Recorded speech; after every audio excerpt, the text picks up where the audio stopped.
that you can have unburdened joy.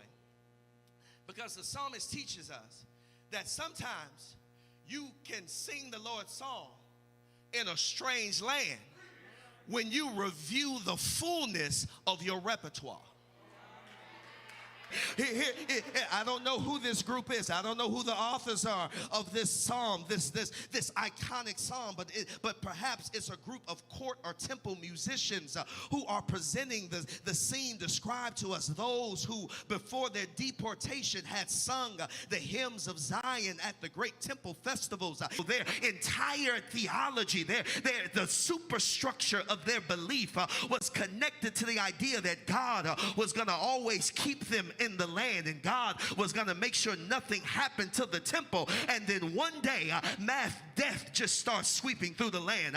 Aggressive uncertainty begins to make no sense to these deportees who are trying to figure out how can they worship a God that's connected to a land that they no longer see, connected to a land that they no longer have access to, connected to a building, connected to symbols, connected to stuff, connected to things that they no longer can see in their lives.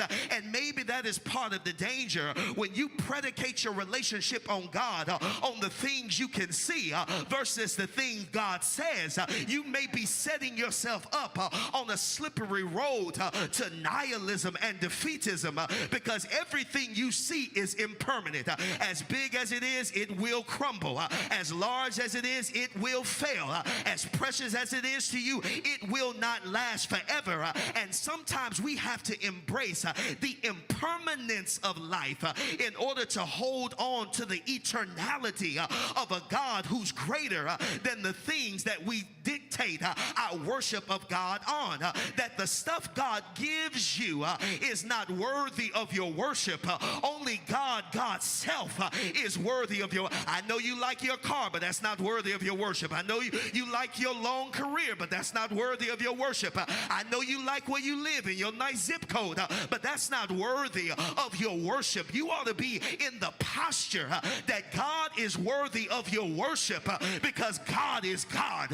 Am I talking to anybody in here today that can be thankful for everything you have, but you also know if you lose your resources, you still have a relationship with the source, and the source will always keep you when resources. Am I talking to anybody today that can say, you can take my job, but you can't take my God. You can take my car, but you can't take my job. You can repossess this and that, but you can't repossess my relationship with God, because mornings by mornings, new mercies I see. Everything I've ever needed, God's hand has provided. Great is the Lord's faithfulness.